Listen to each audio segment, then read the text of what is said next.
Бүгінгі ұрпақ ертеңгі елдің айнасы.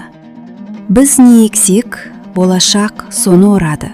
Сондықтан да ең қастерлі міндет жас ұрпақты адамгершілік пен ізгілікке, ұлттық және жалпы адамзаттық құндылықтар арқылы тәрбиелеу. Құндылық бұл жай ғана сөз емес.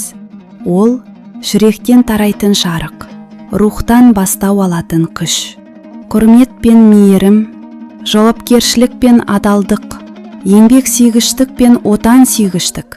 Міне, осы қасиеттер жас буынның жан дүниесіне дән болып егілсе, болашағымыздың бағдары айқын болмақ. Құндылық арқылы тәрбиеленген ұрпақ елдің тірегі, ұлттың үні.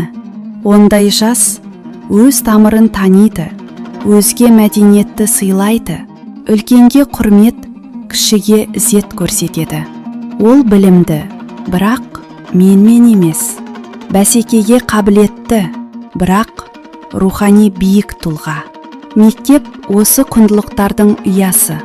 Мұғалім жүректен жүрек жол салатын шамшырақ.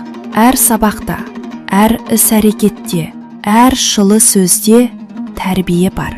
Бала бойындағы әрбір жақсы қасиет ұстаз бен ата-ананың бірлескен еңбегінің жемісі.